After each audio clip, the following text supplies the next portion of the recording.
ஆண்டவராகிய இயேசு கிறிஸ்துவின் இனிய நாமத்தில் நான் உங்களை வாழ்த்துகிறேன். அன்புக்குரியவர்களே, இந்த மாதத்தின் முதல் தேதியிலும் தேவனாகிய கர்த்தர் நம்மோடு இடைப்பட்டு என்ன வார்த்தை பேச போகிறார் என்று நம்ம எதிர்பார்த்துட்டே இருக்கிறோம் இல்லையா? தேவனாகிய கர்த்தர் இன்றைக்கு அவர் உங்களை அதிகமாக நேசிக்கிறதுனால ஒரு வார்த்தையை உங்களுக்கு சொல்லி இருக்கிறார். 1 கொரிந்தியர் 13ஆம் அதிகாரம் 10ஆம் வசனம், நிறைவானது வரும்போது குறைவானது ஒளிந்து போகும். ஹல்லேலூயா. இதுதான் இந்த மாதத்தின் வாக்குத்தத்தமாக உங்களோடு பேச சொன்னார். நிறைவானது வரும்போது குறைவானது ஒளிந்து போயிருமா. இந்த நிறைவான கர்த்தர் உங்களோடு கூட இடைப்பட்டு கொண்டு இருக்கிறார். ஆமென். விசுவாசிக்கீங்களா? அப்படி அவர் இடைப்பட்டு கொண்டு இருக்கும் பொழுது நீங்க அவரை அழைக்கணும். அழைக்கிறீங்களா? அதுதான் இங்க முக்கியம். அதைத்தான் தேவன் உங்களோடு பேச சொன்னார். இப்போ நீங்க ஒரு விருந்து வீட்டுக்கு போகணும், சரியா? அப்போ உங்க வீட்டில் இன்னொருத்தவங்களும் இருக்காங்க, அவங்களையும் சேர்த்து கூட்டிகிட்டு போகணும்னு நினைக்கிங்க. கூப்பிட்டு போவீங்களா? உங்களையும் அழைச்சி உங்க கூட இருக்கிறவங்களையும் அழைச்சிருந்தா மட்டும்தான் என்ன செய்வீங்க? அந்த விருந்து வீட்டுக்கு அவங்களையும் கூட்டிகிட்டு போவீங்க. இல்லை அல்லது என்ன செய்ய மாட்டீங்க? அவங்கள கூட்டிகிட்டு போக மாட்டீங்க. வேண்டாம், நீங்கள் இங்கே இருங்க அப்படின்னு வச்சுருவோம். ஏன்னா உங்களை தான் கூப்பிடலையே. அழைக்காம யாராவது போவாங்களா? இப்போ நிறைவான இந்த பரிசுத்த ஆவியானவர் நம்மில் வல்லமையாய் செயல்பட வேண்டுமானால் நாம் அவரை அழைக்க வேண்டும். நீங்க வாங்கன்னு வருந்தி அழைக்கணும், அவருக்காக காத்திருக்கணும். அவர் என்ன சொன்னாரு? நான் போவேன், உங்களுக்கு தேற்றவாளனாகிய பரிசுத்த ஆவியானவரை அனுப்புவேன், நீங்க எருசலேமில் அதுக்காக காத்திருங்கள்னு சொன்னாரு. சாதாரண ஒரு மனுஷன் வர்றதுக்கு நம்ம எத்தனை மணி நேரத்துக்கு முன்னாடி காத்திருக்கிறோம் இல்லையா? யோசிச்சு பாருங்க. கலெக்டர் வரப்போறாரு, முதலமைச்சர் வரப்போறாரு, இந்த வழியா எம்எல்ஏ வரப்போறாரு, எம்பி வரப்போறாருன்னா அது அத்தனை காத்திருத்தல் இருக்கு. அதுக்கு முன்னாடியே ஏற்பாடு பண்றோம், காத்திருக்கிறோம். ஆனா இங்க பரிசுத்த ஆவியானவரை நம்ம அழைச்சிருக்கிறோமா? அவரை அழைக்கிறதுக்கு நாம காத்திருக்கோமா? அவரை அழைக்கிறோமா? அதுதான் முக்கியம். இப்ப நிறைவான ஆவியானவர் நம்மில் நிறைவாய் செயல்பட விரும்புகிறார். ஆனா இந்த நிறைவான ஆவியானவரை நாம் செயல்பட விடாமல் நாம் அவரை அழைப்பதில்லை. அவரை அந்த சூழ்நிலைக்கு அவரை அழைத்தால் மட்டுமே அவர் நம்மிடத்தில் வந்து அற்புதங்களை செய்ய முடியும். அவரை அழைக்க வேண்டும், அவரை நாம் பெற்றுக்கொள்ள வேண்டும். என்னிடத்தில் வாரும் பரிசுத்த ஆவியானவரே அப்படின்னு அழைக்கணும். இதைத்தான் தேவன் நம்மிடத்துல எதிர்பார்க்கிறார். வேற ஒன்றையும் அவர் எதிர்பார்க்கல. புரியுதா? அப்போ நாம் எப்படி அவரை அழைக்கிறோம்? ஒருத்தர் அவரை அழைச்சிருந்தார். யார் தெரியுமா? கானாவூர் கல்யாண வீட்டிற்கு இயேசுவும் அவருடைய சீசர்களும் அழைக்கப்பட்டிருந்தார்கள். அதற்கு முன்பாக அவருடைய தாயார் அங்கு போய் இருக்கிறார்கள். அவர்களும் முக்கியமானவர்கள். அங்கு அவர் தாயாருக்கு அவ்வளவு மதிப்பு மரியாதை அங்கு இருந்தது. இயேசுவும் அவருடைய சீசர்களும் அழைக்கப்பட்டிருந்தார்கள். கர்த்தர் இதுவரைக்கும் ஒரு அற்புதம் அங்க செய்யல. புரியுதா? இயேசு கிறிஸ்து மனித அவதாரம் எடுத்து இந்த உலகத்திலே பிறந்து மக்களோடு மக்களா வாழ்ந்து கொண்டு இருக்கிறார். ஒரு அற்புதம் கூட செய்ய ஆரம்பிக்கவில்லை. முதலாவது அற்புதத்தை அவர் கானாவூர் கல்யாண வீட்டிலே செய்தார் என்று எழுதப்பட்டிருக்கிறது. ஆகவே அற்புதம் இயேசு செய்வார் என்பது யாருக்குமே தெரியாத ஒரு உண்மை. புரியுதா? இப்போ நமக்கு இயேசு அற்புதம் செய்கிறாரு தெரியும். அவரை கூப்பிட்டா, ஆபத்து காலத்தில் அவரை கூப்பிட்டா அவர் நமக்கு உதவி செய்வாருன்னு தெரியும். எப்படி தெரியும்? இவ்வளோ சாட்சிகள் நம்ம கண்ணு முன்னாடி திரண்டு கிடக்கு, அதனால தெரியுது. ஆனா அங்க ஒருத்தருக்குமே அற்புதம் இது வரைக்கும் நடக்கல. கானாவூர் கல்யாண வீட்டில் தான் முதலாவது அற்புதத்தை அவர் செய்கிறாரு. சரியா? அப்போ இந்த ஜனங்கள் எப்படி நம்புவாங்க? அழைக்கப்பட்டாயிற்று. இயேசுவையும் அவனுடைய சீசர்களையும் அந்த திருமண வீட்டிற்கு அழைத்தாயிடுச்சு. அவங்களும் வந்தாச்சு. இங்க ஒரு அற்புதம் நடக்கணும், அதற்காக காத்துட்டு இருக்கிறோம். என்ன அற்புதம்? ரசம் குறைவுபட்டு போயிற்று. நன்றாக புரிந்து கொள்ளுங்கள். திருமண வீட்டில் திராட்சை ரசம் குறைவுபட்டு போனால் கடைசி வரைக்கும் அது இழுக்காக பேசப்படுகிற ஒரு காரியமாக இருந்தது. அது ஒரு கேவலமான ஒரு செயல். இப்படி ஒன்று நடக்கவே கூடாது அப்படின்னு சொல்லி அந்த ஜூயிஸ்லாம் வந்து பேசுவாங்க. ஐயோ இப்படி நடந்துட்டு இவங்க கல்யாண வீட்டில் இப்படி போயிட்டேன், இப்படி குறைவுபட்டு போச்சுன்னு சொல்லிட்டு ரொம்ப வேதனைப்படுத்திடுவாங்க. அதுக்கு தான் இந்த அற்புதத்தை அவர் செய்வதற்கு முன்பாக இயேசுவினுடைய தாயார் என்ன சொல்லுகிறாங்கன்னா, இங்கே ரசம் குறைவுபட்டு போயிற்று என்று அவர்கள் சொல்லுகிறத நாம் பார்க்கிறோம். அப்பொழுது இயேசு சொல்லுகிறார், ஸ்திரீயே உனக்கும் எனக்கும் என்ன, வர வேண்டியவங்க வரட்டும். அவங்க வரலையே, அவங்க வரட்டுமே. புரியுதா உங்களுக்கு? இப்போ உங்களுக்காக யாராவது ஜெபிக்க போனாங்கன்னா கர்த்தர் அப்படிதான் சொல்லுவார், உனக்கு எனக்கு என்ன, வர வேண்டியவங்க என்ன செய்யணும், வரணும், என் சமூகத்துக்கு வரட்டும், என்கிட்ட அவங்க கெஞ்சட்டும், என்னை நோக்கி கேட்கட்டும். புரிஞ்சுட்டா? இப்போ அப்போ எத்தனை பேர் உங்களுக்காக ஜெபித்தாலும் அற்புதம் நடக்காதுன்னு நான் சொல்ல வரல, நடக்கும். ஆனால் நீங்கள் வர வேண்டும் தேவனுடைய சமூகத்துக்கு. இங்கு திராட்சை ரசம் குறைவுபட்டு இருக்கிறது. நிறைவான இயேசுவை அவர்கள் அழைத்திருந்தார்கள். நம்முடைய வாழ்க்கையில எந்த காரியம் குறைவுபட்டு இருந்தாலும் நிறைவான இயேசுவை நாம் அழைக்க வேண்டும். அப்படி அழைக்கலைன்னா ஒண்ணுமே செய்ய முடியாது. அவரை நாம் அழைக்க வேண்டும். தேவன் அதை விரும்புகிறார். இப்போ இந்த பரிசுத்த ஆவியானவர் நம்மில் இடைபட வேண்டும் என்று சொல்லி நாம் ஆசைப்படுகிறோம். நம்மில் அற்புதத்தை செய்ய வேண்டும் என்று சொல்லி நாம் ஆசைப்படுகிறோம். எல்லாம் கரெக்டு தான், நான் இல்லைன்னு சொல்லல. ஆனா அவரை நாம் அழைத்திருக்கிறோமா? ஒன்று. இரண்டாவதாக, இதுவரைக்கும் அவர் அற்புதம் செய்கிறவராக அவர்களுக்கு தோன்றவில்லை, தென்படவில்லை. அவர்கள் பார்வைக்கு இயேசு ஒரு மனிதராகத்தான் இருந்தாரே தவிர அவர் அற்புதம் செய்கிறவராக அவர்கள் பார்க்கவில்லை. இப்போ இங்கு இயேசுவின் தாயார் சொல்லுகிறார்கள், அவர் உங்களுக்கு என்ன சொல்லுகிறாரோ அதன்படி செய்யுங்கள் என்று சொல்லிவிட்டார். அவர் உங்களுக்கு என்ன சொல்லுகிறாரோ அதன்படி செய்யுங்க சொல்லியாச்சா?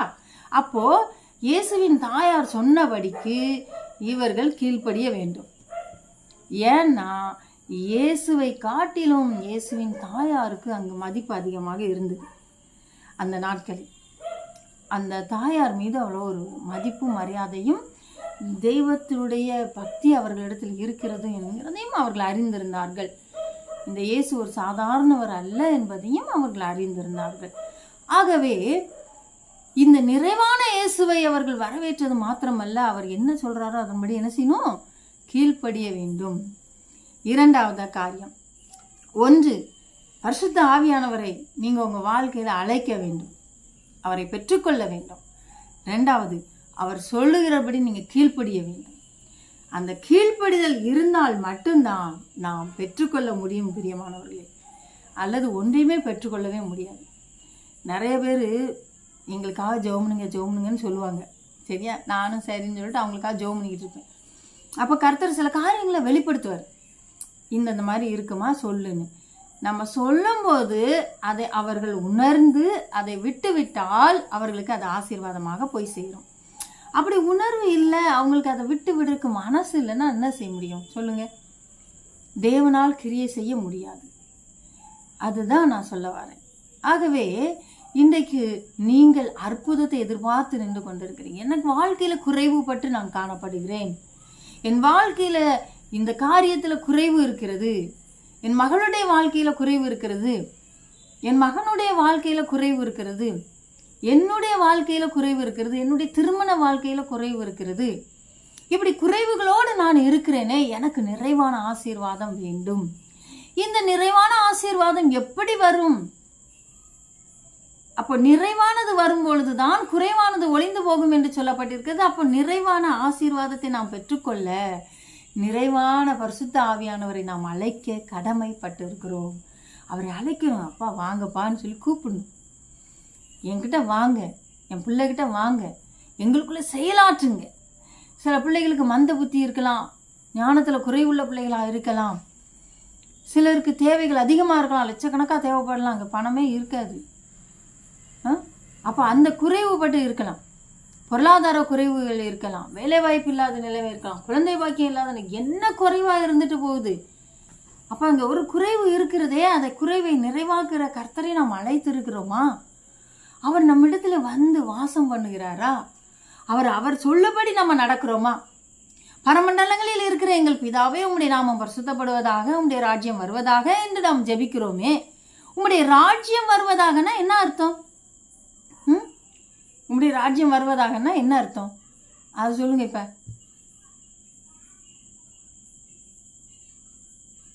ராஜ்யம்னா என்னது? ஆளுகை. சரியா?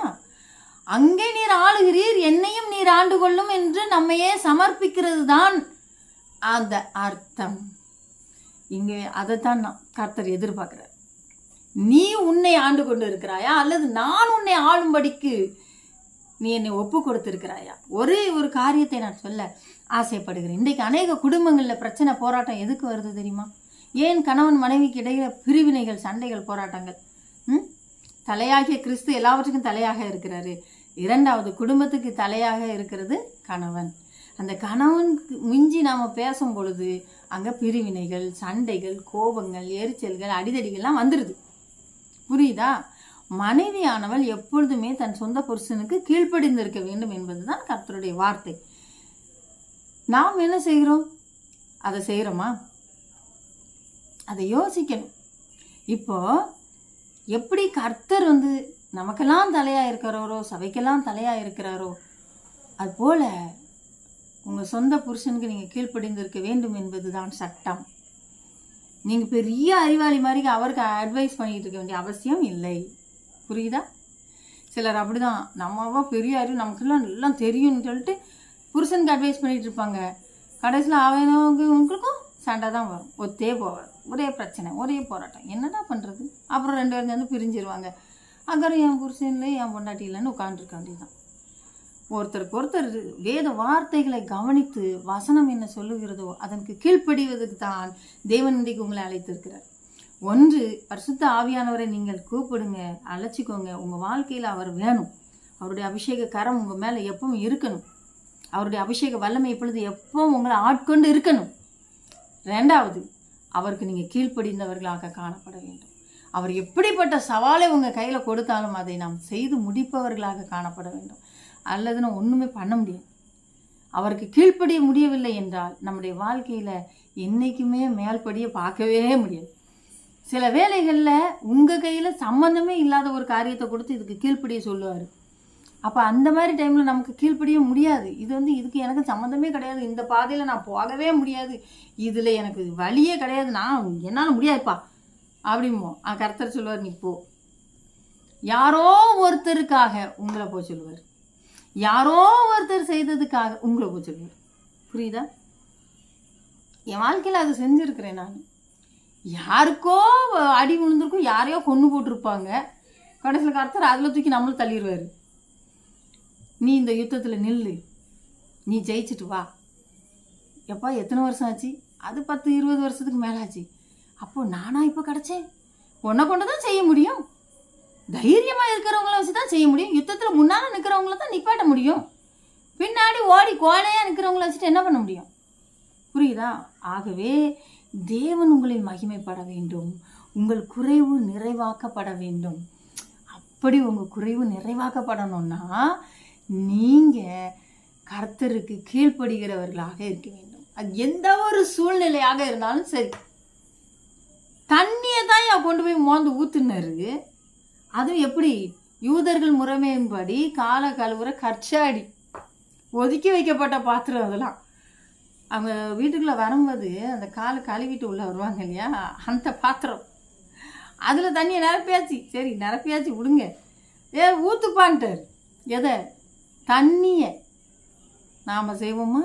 நாம் ஊற்றுவோமா? நம்பிக்கை இருக்கா? இதில் தான் ஆண்டவர் உங்களை சோதிப்பார். சோதனைலாம் உண்டா? ஆமாம், அவரை அழைக்கிறவங்களுக்கு சோதனை உண்டு. கர்த்தரை அழைக்கும் போது கர்த்தர் நம்மை சோதிப்பார். சோதித்த பின்பு சுத்த புண்ணாக விளங்குவேன் என்று சொல்வார். இவங்களை சொல்லிட்டாரு, எப்பா நீ தண்ணியை தூக்கி முடிய ஊற்றுப்பான்ட்டாரு. இவங்களுக்கு அப்படியே யோசிக்கிறாங்க. ஆனால் இயேசுவின் தாயார் என்ன சொல்லியிருக்காரு? அவர் உங்களுக்கு என்ன சொல்லுகிறாரோ அதன்படி செய்யுங்கன்ட்டார். ஒரே போட்டாங்க. இவங்களுக்கு ஒன்றும் ஓடலை. என்ன பார்த்தா தண்ணியாக இருந்தாலும் சரி தாவி ஊற்ற சொல்லிட்டாரு. நான் பாட்டுக்கு ஊத்துறேன். இதுதான் கீழ்ப்படிதல், இதுதான் கீழ்ப்படிதல். அருமையானவர்களே, ஒரு முறை இது ஒரு கடினமான ஒரு வார்த்தை, மிகவும் கடினமானது, கேட்பதற்கு மிகவும் வருத்தப்படத்தக்கதான ஒன்றாக இருக்கும். ஒரு தாயார், ஒரு தகப்பனார் ஒரு மகளுக்கு, அவங்க சொந்த மகளுக்கு ஒரு மாப்பிள்ளை பார்த்தார்கள். இருவரும் ஒருவரை ஒருவர் பார்த்து கொள்ளவே இல்லை. நன்றாக புரிகிறதா? பொண்ணை அழைச்சிட்டு வாங்க அப்படின்னு சொல்லியாச்சு. பெண்ணை அழைத்து கொண்டு வந்தாச்சு. அந்த இந்து முறைமையின்படி அந்த திருமணம் நடக்குது. அந்த பெண் அவ்வளவு ஒரு அழகுன்னு அழகு, அவ்வளோ ஒரு அழகு, அப்படி தங்க செல மாதிரி இருக்காங்க. அவங்கள கூட்டிட்டு வந்தாச்சு. உட்காருங்க, மாப்பிள்ளை பக்கத்தில் உட்கார சொல்லுங்க அப்படின்னு உட்கார்ந்தாச்சு. அங்கதான் மாப்பிள்ளை மாலையும் கழுத்துமா இருப்பாரு. மாப்பிள்ளை முகத்தை எப்படி பார்க்கறது? அந்த காலத்து பெண்கள்லாம் பார்க்க மாட்டாங்க. உட்காந்தாச்சு. சரி, தாலி கட்ட சொல்லலாம் அப்படின்னு சொல்லிட்டு தாலியை எடுக்கும்போது தான் மாப்பிள்ளையின் முகத்தை அந்த பெண் பார்க்கிறாள் முதல் முறையாக. அவளுக்கு அப்படியே நெஞ்சு உறைஞ்சு நின்று போச்சு. ஒன்றும் சொல்றதுக்கு இல்லை, ஒன்றும் சொல்றதுக்கு இல்லை. என்ன சொந்த தாய், சொந்த தகப்பன், இப்படி ஒரு கணவரை நம்ம தலையில கட்டுறாங்களே, எப்படி? எல்லா சொந்த பந்தங்களும் உட்கார்ந்துட்டு இருக்கிறாங்க. இந்த நேரத்துல எனக்கு இந்த கல்யாணம் பிடிக்கல, இந்த மாப்பிள்ளை பிடிக்கல, நான் எந்திரிச்சு போனா எங்க அப்பா அம்மாவோட மான மரியாதை என்ன ஆகுறது? எல்லாவற்றையும் அப்படியே தனக்குள்ள அடக்கி அமுக்கிட்டு அந்த தாலியை ஏற்றுக்கொண்டு தாலி கட்டின பாவத்துக்காக கடைசி வரைக்கும் தன் சொந்த புருஷனுக்கு கீழ்ப்படிந்தார்கள். என்னம்மா அப்படி என்ன அப்படின்னு நம்ம கூட நினைக்கலாம். எனக்கு சொல்ல விருப்பம் இல்லை அதனால நான் சொல்லலை. ரொம்ப வேதனையாக இருக்கும். ஏன்னா நான் கண் கூட பார்ப்பேன். அது ரொம்ப வேதனையாக இருக்கும். ஆனால் ஒன்றும் சொல்ல முடியாது. நடந்துருச்சு அப்படின்னு பாருங்க. தன் தாயார் சொல்லிட்டார்கள்ங்கிறதுக்காக அவங்களுக்கு ஒரு இழுக்கு வந்து விடக்கூடாதுன்னு சொல்லி அவள் கீழ்ப்படிந்தது போல இங்கேயும் அது நடக்கு. அந்த தாயார் சொல்லிட்டாங்க, அவர் என்ன சொல்றாரோ அதன்படி செய்யுங்கன்னு சொல்லிட்டாங்க. அப்போ இவங்களுக்கு ஒரு இழுக்கு வந்துடக்கூடாது. போயா கம்முன்னு வாயை மூடிட்டு தண்ணியை தூக்கிட்டு போ, என்ன நடந்தாலும் சரி பேசாத, தூக்கு, போய் ஊத்து. குடிச்சு பார்த்தா அவ்வளோ ருசி, அவ்வளோ ருசி, அவ்வளோ ருசி. என்னப்பா மணவாளனை அழைச்சி சொல்றாங்க, என்னடா நீ பண்ணியிருக்க? எல்லாரும் முதல்ல நல்ல ருசி உள்ள ரசத்தை கொடுத்து திருப்தி அடைந்த பிறகு ருசி குறைந்த ரசத்தை கொடுப்பாங்க. நீ என்ன பண்ணி வச்சிருக்க? இவ்வளவு நேரம் இந்த ருசி உள்ள ரசத்தை எங்கப்பா ஒளிச்சு வச்சிருந்த? எங்கப்பா ஒளிச்சு வச்சிருந்த? இந்த தங்கத்தை எங்கப்பா மறைச்சு வச்சிருந்த? உங்க வாழ்க்கை மாற போகுதுங்க. உங்க வாழ்க்கை மாற போகுது. சும்மா விளையாட்டுக்கு சொல்லிட்டு இருக்கேன்னு நினைச்சிட்டு இருக்கீங்களா? எல்லாரும் கேட்க போறாங்க உங்களை பார்த்து. இவ்வளவு நாளா இந்த பிள்ளை எங்க இருந்துச்சு? இவ்வளவு நாளா இந்த பிள்ளை எங்க இருந்துச்சு? இவ்வளவு நாளா இந்த பையன் எங்க இருந்தான்? நாங்க பார்க்கல. இவ்வளோ ஞானமுள்ள பிள்ளைய இவ்வளவு நாளா மறைச்சு வச்சிருந்தோமா? சரி, ஒரு எக்ஸாம்பிளோட சொன்னாதான் உங்களுக்கு புரியும் இல்லையா? நான் பாட்டு கடகடன்னு சொல்லிட்டு போனேன்னா நல்லா கவனிச்சுக்கோங்க. ஒரு பிரபலமான கார் கம்பெனி, அங்கே ஒருவன் வேலை பார்த்துட்டே இருந்தான். அந்த வேலையில் அப்படியே அப்படியே போயிட்டுருக்கோம். மாசானா சம்பளம் அவங்க வீட்டுக்கு போவான், மனைவி பிள்ளைகளோட சந்தோஷமாக இருப்பான். இப்படி ஓடிட்டு இருந்துச்சுன்னு வச்சுக்கோங்களேன். ஒரு நாள் அங்கே சீக்கிரமாக ப்ராடக்ட் விற்று தீக்க வேணும். அவங்க குறிப்பிட்ட தேதி வந்துருச்சு, இன்றைக்குள்ள முடிக்கணும். குறைஞ்சது 4 மணிக்குள்ள முடிச்சு தீக்கணும். ஆனால் இங்கே என்ன நடந்துச்சு? முடிக்க முடியலை. ஏன்னா மிஷின் ரிப்பேராக போச்சு. அவரும் முதலாளியும் ஒவ்வொருத்தருக்கா போன போடுறாரு. ஹலோ, வரீங்களா சார்? கொஞ்சம் சீக்கிரம் வாங்க சார், அது எப்படி சார் நாங்கள் வர முடியும்? மிஷின்லாம் ரிப்பேராக போகிறது இயற்கை தான், புரியுதுங்களா? நீங்கள் என்ன பண்ணியிருக்கணும், முதல்ல எங்கிட்ட சொல்லியிருக்கணும், இப்படி ஒரு ஃபால்ட் இருக்குது, நீங்கள் கொஞ்சம் வந்து செக் பண்ணுங்கன்னு. நாங்கள் இப்போ எங்களுடைய ரெஃப் எல்லாருமே எங்கெங்கே அனுப்பியாச்சு. இப்போ உங்களுக்கு நாங்கள் அனுப்ப எப்படி ஒரு 2 days டைம் தாங்க சார். என்ன சார் நீங்கள் அப்படின்னு எல்லா கம்பெனிக்காரங்களும் இப்படியே சொல்லிட்டு ஃபோனை வச்சுட்டாங்க. இந்த முதலாளிக்கு என்ன செய்யணுன்னே தெரில. ஐயோ இப்படி இருக்கே, இன்னும் 4 மணிக்கெல்லாம் நான் இந்த ப்ராடக்டை முடித்து அவங்க கையில் காரை கொடுத்து விடுங்க ஐயோ அப்படின்னு சொல்லிட்டு உட்காண்ட்ருக்கேன். அப்போது அந்த கம்பெனியில் வேலை பார்த்துட்டு இருந்தாலே ஒருத்தன், அவன் சொல்கிறான், சார் இந்த மிஷினை நான் ரிப்பேர் பார்க்கட்டா சார். என்னது, இந்த மிஷினை நீ ரிப்பேர் பார்க்க போறியா? மிஷினை பற்றி உனக்கு ஏதாவது தெரியுமாயா? மாதம் ஆனால் சம்பளம் வாங்கிட்டு வீட்டுக்கு போகிற, ஏன்னா அவன் பொண்டாட்டிக்கிட்டே இருப்பேன். என்ன உனக்கு எத்தனை பிள்ளையா? 2 பிள்ளைங்க. 2 பிள்ளையா பார்த்தது தான் மிச்சம். இந்த மிஷினை இது என்னன்னு உனக்கு புரியுமா? சார் எனக்கு கொஞ்சம் தெரியும் சார், நான் ஃபாரினில் இருக்கும்போது இந்த கம்பெனியில் தான் ஒர்க் பண்ணேன் சார், அப்போ கொஞ்சம் படிச்சுக்கிட்டேன் சார். நீ ஃபாரின்லலாம் ஒர்க் பண்ணியா? அப்படியா, உண்மைதானா? உண்மைதான் சார். சரி ஏதோ நீ சொல்கிற பாரு அப்படின்ட்டாரு. அவனும் பார்க்க ஆரம்பித்தான். ஒன்றா பார்த்தான், 2 மணி நேரம் போராட்டி முடிச்சதுக்கப்புறம் டன்னு தூக்கிட்டான். ஓட ஆரம்பிச்சிட்டு முதலாளி வந்தாரு, அங்கே இருக்கிற எல்லாரும் ஓடி வந்தாங்க, ஒரே அழகா தூக்கிட்டாங்க இவனை தலைக்கு மேலே. அடே இவ்வளோ பெரிய மெக்கானிக்கை நம்ம வச்சுக்கிட்டு இவ்வளோ நாளாக தெரியாமல் இருந்திருக்குமாடா, இவ்வளோ ஞானம் உள்ள ஒரு பிள்ளைங்க இருந்திருக்கேன் சந்தோஷத்துக்கு அளவே இல்லை. அட உங்களையும் கூட அப்படிதான் சொல்ல போகிறாங்க, இப்படிப்பட்ட ஒரு தங்கத்தை நம்ம இவ்வளோ நாளாக பார்க்காம இருந்துட்டோமேன்னு. அப்படி ஒரு மகிமை, அப்படி ஒரு ருசி உங்கள் வாழ்க்கையில் மாறப்போகுது. வாழ்க்கை மாறப்போகுது. ஆண்டவரே சொல்ல போகிறார் உங்களை பார்த்து, அடே என் புள்ளா நீ என் இருதயத்துக்கு ஏற்றவன். கர்த்தர் சொல்லணுங்க, கர்த்தர் சொல்லணும். மனுஷன் 2வது 3வது, முதல்ல கர்த்தர் சொல்லும்படியா நம்ம வாழணும், அதுக்கப்புறம் மற்றவங்க பேச்சு. ஓகேவா? இப்போ இந்த ரசத்தை கொண்டு போய் ஊற்றியாச்சா, குடிச்சாச்சா. அவன் கூப்பிட்றான், மணவாளனை கூப்பிட்றான், ஏப்பா இப்படி ருசி உள்ள ரசத்தை இவ்வளோ நேரம் வச்சுருந்துருக்கிய, எந்த வீட்லையாவது இப்படி பண்ணுவாங்களா? எங்கள் அப்பாக்கிட்ட வந்து அவன் வாழ்க்கை ருசி உள்ளதாக மாறும். When the creator met the creation, it became rose. அந்த கிரியேஷனை பார்த்தாரு, அது அழகான சுவையுள்ள ரசமாக மாறிட்டு. உங்கள் வாழ்க்கை மாறணும்னா அவர் உங்களை பார்க்கணும், அவருக்கு நீங்கள் கீழ்ப்படியணும். எனக்கு அந்த ஆசீர்வாதம் வேணும், இந்த ஆசீர்வாதம் நான் அப்படி இருக்கணும், இப்படி இருக்கணும், எல்லாம் ஆசை தான். கீழ்ப்படியறதுக்கு ஆசை இல்லையே. கடினமான பாதை. நாங்களாம் வரமாட்டோம்ப்பா, நாங்கள் சர்ச்சைக்கு போவோம், அப்படியே உட்காந்துருப்போம். ஆமேன் அப்படின்ட்டு போயிடுவோம். சத்தமாக பாட்டு பாட மாட்டோம், அலையிலையா சொல்ல மாட்டோம், கையை தட்ட மாட்டோம்.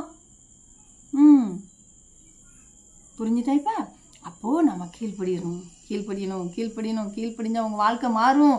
கீழ்ப்படிஞ்சா உங்கள் வீட்டில் அற்புதம் நடக்கும். குறைவானது ஒளிந்து போகும், நிறைவானது உள்ளே வரும். அல்லேலூயா. நிறைவான பரிசுத்த ஆவியானவர் நம்மில் நிறைவாக இருக்கும் பொழுது குறைவுகள் அத்தனையும் காணாமலே போயிடும் இல்லையா? கரெக்டா? உண்மைதானே? இந்த வசனத்தின்படி உங்கள் வாழ்க்கை மாறப்போகுது. நிறைவானது வரும்போது குறைவானது ஒளிந்து போகும். இன்றைக்கி கூட நம்ம நிறைவானதை தேடாமல் இப்பவும் குறைவானதையே தேடிக்கிட்டே இருக்கோம். ஐயோ அங்கேருந்து லோன் கிடச்சிடாதா, ஐயோ இங்கேருந்து வழி திறந்துடாதா, ஐயோ அவன் எனக்கு ஒரு 10,000 போட்டுற மாட்டானா, இவன் போட்டுற மாட்டான், எவனும் போட மாட்டான். நீங்கள் கர்த்தருடைய சமூகத்தில் உட்கார்ந்துட்டு இசப்பா எனக்கு இறங்குங்கப்பான்னு கேளுங்க, உங்கள் வாழ்க்கை மாறும், உங்கள் பிள்ளையோட வாழ்க்கை மாறும். அந்த பரிசுத்த ஆவியானவருடைய ஆளுகைக்குள்ள உங்களை கொண்டு வாங்க. மாறுதா இல்லைன்னு பாருங்களேன். தேவனால் கூடாத காரியம் ஒன்றுமே கிடையாது. அவர் மாற்ற போகிறாரு, உங்கள் பிள்ளைய மாற்ற போகிறாரு, உங்கள் வாழ்க்கை மாறப்போகுது. சரி, இன்னொரு எக்ஸாம்பிள் சொல்கிறேன் கேளுங்க. யோசேப்புன்னு ஒருத்தர் இருந்தாரா வேத புஸ்தகத்தில்? அந்த யோசேப்பை அவங்க சகோதரர்களுக்கு கூட அவன் ஒரு முத்துன்னு தெரில, அவனை தூக்கி குழியில் போட்டாங்க. அதுக்கப்புறமா அங்கேருந்து வந்த வழிப்போக்கர்கிட்ட விற்று போட்டாங்க. அவங்க நேரம் எங்கே போயிட்டாங்க? அங்கே போயிட்டாங்க, கொண்டு போயிட்டாங்க. அவங்க பார்வன் இடத்துல விற்று போட்டாங்க. ஜெயிலில் இருந்தான், அங்கே இருந்தான். கடைசியில் பானபாத்திரக்காரனும் சுயம்பாகியும் இருந்தாங்களா? அவங்க ஒரு சொப்பனம் கண்டாங்களா? அப்போ அவனை அதுக்கு விளக்கம் சொன்னானா? அப்போ பானபாத்திரக்காரன்ட்ட சொல்கிறான், ராஜா உன் தலையை உயர்த்தி மறுபடியும் நீ உன் ஸ்தானத்தில் நிற்கும் போது என்னைய நினச்சிக்கோன்னா. இவன் நினச்சானா? மறந்தே போயிட்டான். மனிதர்கள் உங்களை மறப்பார்கள், ஒதுக்கி விடுவார்கள், தள்ளி விடுவார்கள். ஆனால் எங்கள் அப்பா ஒருபோதும் மறக்க மாட்டார். He is waiting. அவர் எதுக்காக வெயிட் பண்ணுறாரு தெரியுமா? அவர் உங்களை தூக்குறதுக்கு வெயிட் பண்ணிட்டு இருக்கிறார். எப்படா எம்பளையே தூக்கு. சரி, ஃபார் எக்ஸாம்பிள் இப்போ சுயம்பாகி அவன் செய்த தப்பை கண்டுபிடிச்சிட்டாங்க, அவன் போயிட்டான். பானபாத்திரக்காரன் அவன் ஸ்தானத்துக்கு மறுபடியும் வந்துட்டான். அவங்க கண்ட சொப்பனத்தின்படி அவங்களுக்கு நடந்துச்சு. ஓகேங்களா? இப்போ இந்த பானபாத்திரக்காரன் ஒரு வேளை ராஜா கிட்ட எதையாவது அவன் சொல்லியிருப்பானா? ஆனால் சரியா, இப்போ ஒன்றும் இல்லை, ஐயா ஜெயிலுக்குள்ளே யோசேப்புன்னு ஒருத்தன் இருக்கான், அவனை எப்படியா வெளியே கொண்டாங்க, அவன் ஞானவானு, நல்லவனு, வெள்ளவனு, அவன் எந்த தப்பும் பண்ணலை, அதனால அவனை எப்படியா வெளியே கொண்டாங்கன்னு சொல்லியிருந்தா, ஒருவேளை அந்த ராஜா மனசு மாறி இருந்தா அவர் என்ன தெரியுமா சொல்லியிருப்பாரு? சரி வரட்டும் அப்படின்னு ஒரு வேலை எடுத்து ஏதாவது ஒரு சின்ன போஸ்டிங்கை கொடுத்து அவனை ஒரு இடத்துல உட்கார வச்சிருப்பாரு. அதானே நடந்திருக்கும். ஆனால் இங்கே அப்படி இல்லை. அதுக்கு மேலே என்ன நடந்துச்சு தெரியுமா? என்ன நடந்துச்சுன்னு தெரியுமா? இவன் மறந்தே போயிட்டான். 2 வருஷமாக மறந்தே போயிட்டான் யோசேப்பை. கடைசியில் ராஜாவே ஆண்டவர் பிடிச்சிட்டாரு. ஒரே பிடியா ஒரு சொப்பனத்தை கொடுத்தாரு. அடே இதுக்கு அர்த்தம் எல்லாரும் சொல்லியே ஆகணுமே, இல்லைன்னா அவ்வளோ தலையை வெட்டி போட்டுருன்னு ராஜா சொல்லிட்டு போயிட்டான். ஐயோ எல்லாருக்கும் மரண பயம் பீதியில் இருக்கு. ஐயோ சொப்பனத்துக்கு அர்த்தம் எப்படிப்பா சொல்ல முடியும் அப்படின்னு சொல்லிட்டு இருக்கும்போது தான் இவனுக்கு ஞாபகம் வருது. ஐயோ சிறைச்சாலையில் ஒருத்தன் சொப்பனத்துக்கு அர்த்தம் சொல்லுவானே. ஐயா ஆமாம் ராசாவே, அங்கே ஒருத்தன் இருக்கான் சொப்பனத்துக்கு அர்த்தம் சொல்கிறவன், அவனை கூட்டிகிட்டு வரேன் அப்படி. நான் உடனே காவல் கிடங்குலேருந்து வேக வேகமாக யோசேப்பு கூட்டிகிட்டு வந்தாங்க. கூட்டிகிட்டு வந்து அவனுக்கு அப்போ தான் சேவிங்கே பண்ணுறாங்க. பாவம் எல்லாம் பண்ணி அழகாக நீட்டாக்கி ராஜா முன்னாடி கொண்டு வந்து விட்டாச்சு. அந்த முத்து இருந்த இடம் எங்கே? ஜெயிலு. அந்த முத்து இருந்த இடம் யாருக்குமே தெரில. இன்னைக்கு நீயும் நானும் முத்தாக தான் இருக்கோம். இருக்கிற இடம் யாருக்கும் தெரியாது. இருக்கிற இடம் யாருக்குமே தெரியாது. என்ன இவங்கள வச்சுக்கிட்டு என்ன செய்ய அப்படின்னு நீங்கள் நினைக்கலாம். என்ன இந்த பிள்ளைய வச்சுக்கிட்டு நான் என்ன செய்ய? இதெல்லாம் ஒரு பிள்ளையா? இதெல்லாம் ஒரு பிள்ளையா? இதை வச்சுட்டு நாங்கள் என்ன பண்ண முடியும் அப்படின்னு சொல்லிட்டு நீங்களும் நானும் கணக்கு போடலாம். ஆனால் பரலோகத்தின் தேவனானவர் உங்கள் பிள்ளைய சாதாரணமாக கணக்கு போட மாட்டார். அவர் தூக்குனா தூக்குவார், ராஜாவுக்கு அடுத்த ஸ்தானத்தில் நிறுத்திடுவார். அப்போ ராஜா சொல்கிறாரு, நான் பேருக்கு தான் இந்த சிங்காசனத்தில் உட்காந்துருக்கேன் பார்த்துக்க, ஆனால் நீ தான் என் ஜனங்களை ஆள போகிற. அவங்க அனுமதி இல்லாமல் கையையோ காலையோ என்ன செய்ய முடியாது, அசைக்கவே முடியாதுன்ட்டார். ஒரே அடியாக தூக்கிட்டாரா மேலே. கர்த்தர் அப்படி தான் தூக்குவார். இன்றைக்கி ஒருவேளை நீங்கள் யாருமே கண்டுகொள்ளாத இடத்துல கிடக்கலாம். என்னங்கடா வாழ்க்கை, நம்மளை கொண்டு இப்படி தள்ளிட்டாங்களே, ஜெயிலுக்குள்ளே போட்டாங்களே, நமக்கு நிலைமை இப்படி மாறி போச்சே, நமக்குன்னா இந்த காரியமாக நடக்கணும், இந்த காரியமாக நடக்கணும், இப்படியா நான் வாழணும், யாருக்கும் தெரியாத ஒரு மூளை முடுக்கில் கொண்டு நான் என்னை வேலைக்கு போட்டாங்களே, இந்த நாட்டில் கொண்டு போட்டாங்களே, இந்த இடத்துல கொண்டு என்னையை வச்சுருக்காங்களே அப்படின்னு நீங்கள் கவலைப்பட்டு இருக்கீங்களா?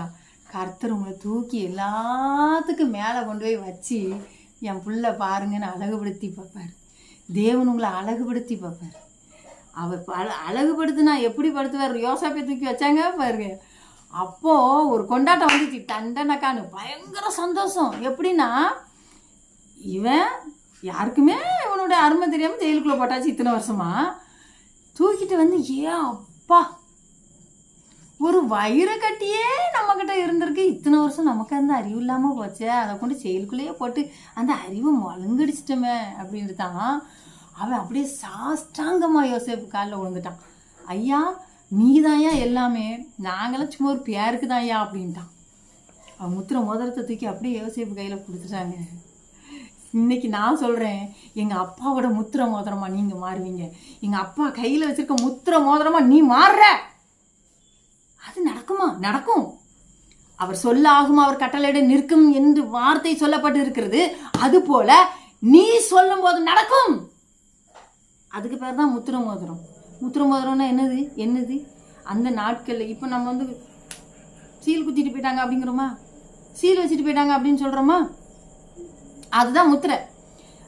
அரசாங்க முத்திரை சொல்கிறோமா, அதான் அந்த காலத்தில் முத்திரை. அதை வச்சுட்டாங்கன்னா போச்சு, சோழி முடிஞ்சு.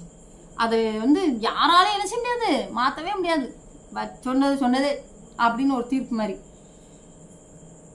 இப்போ கர்த்தர் உங்களை முத்திரை மோதிரமா தூக்குறாரு. நீங்க சொல்றது நடக்கும்.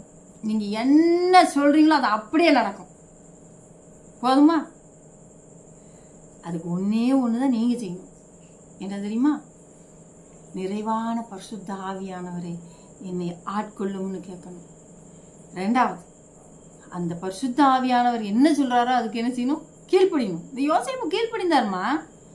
ஜெயிலுக்குள்ள இருந்துகிட்டு இதுக்கு தான் எனக்கு சொப்பனத்தை காட்டினீரோ அப்படிலாம் அவருக்கு ஏசப்பாட்ட கேட்கவே இல்லை. கர்த்தரை பார்த்து இந்த கேள்வியெல்லாம் அவர் கேட்கவே இல்லை. பொறுமையாக காத்திருந்தார். சூரியன், சந்திரன், 11 நட்சத்திரங்கள் என்னை வணங்கினது. ஆமேன். அதுக்கு எத்தனை ஆண்டுகள் அந்த யோசேப்பு காத்திருந்தார் தெரியுமா? இன்னைக்கு நம்மலாம் 2 நாள் காத்துட்டு 3ஆம் நாள் இனி ஏமாத்திட்டீங்க. ஆமாம், இவங்களை ஏமாத்திருப்பாங்க. கரெக்டு தான். தாய் வயிற்றுல இருந்து இவங்க காப்பாற்றி தூக்கிட்டு வந்து பால், மோர், பாதாம் பருப்புலாம் போட்டு நம்மளை வளர்த்து எடுத்து ஆளாக்கி விட்டுட்டாங்க. அதனால் நம்ம அவங்கள ஏமாற்றிட்டோம். நம்ம அப்படி தான் இருக்கோம். இன்னைக்கு கர்த்தர் ஒன்று தரலைன்னா உடனே ஏசப்பா எனக்கு எதுவுமே தரமாட்டார். அவர்களுக்கு என்னமோ அவருக்கு மனசுக்கு யாரை பிடிச்சிருக்கோ அவங்களுக்கு பார்த்து அவர் செய்வார், நமக்குலாம் செய்வாரா அப்படின்றோம். பொறுமை வேணும். எதுக்குமே கொஞ்சம் காத்திருத்தல் அவசியம். அவருக்கு கீழ்ப்படியணும். சில காரியங்களே உங்க மேல தரிசனமா தேவன் தந்துட்டாருன்னா அது நடந்து முடிக்கிற வரைக்கும் பொறுமை அவசியமா காக்கணும். சரியா? ஆகவே இந்த கல்யாண வீட்டில் இயேசுவையும் அவருடைய சீசரையும் அழைத்திருந்தார்கள். அவருடைய தாயார் சொன்ன ஆலோசனை, இயேசு என்ன சொல்கிறாரோ அதன்படி செய்யுங்கள் என்று. அப்படி செஞ்சு பெரிய அற்புதத்தை அவங்க பெற்றுக்கொண்டாங்க. நான் உங்களுக்கு சொல்கிறேன், இன்னைக்கு அந்த நிறைவான பரிசுத்த ஆவியானவரை வீட்டுக்குள்ளே, உங்கள் சரீரத்துக்குள்ளே கூப்பிடுங்க. உங்கள் பிள்ளைக்குள்ளே வரும்படியாக கூப்பிடுங்க. அவர் என்ன சொல்கிறாரோ அதுக்கு கீழ்ப்படிங்க. அவருடைய தீர்க்கதரிசிகளை நம்புங்க. சரியா? கர்த்தர் உங்களுக்கு அப்படியே அனுக்கிரகம் செய்வார். நம்ம ஜெபிக்கலாமா? நிறைவான பரிசுத்த ஆவியானவரே, ஒவ்வொருவர் மீதும் உம்முடைய வல்ல பரிசுத்த ஆவியானவர் இறங்கி வந்து நிறைவாய் அவர்களை ஆசீர்வதி. குறைவுகள் மாறட்டும், குறைவுகள் மாறட்டும், குறைவுகள் மாறட்டும். அவர்களை ஆசீர்வதித்து வழி நடத்தும். இயேசுவின் நாமத்தில் ஜெபிக்கிறோம் நல்ல பிதாவே, ஆமென்.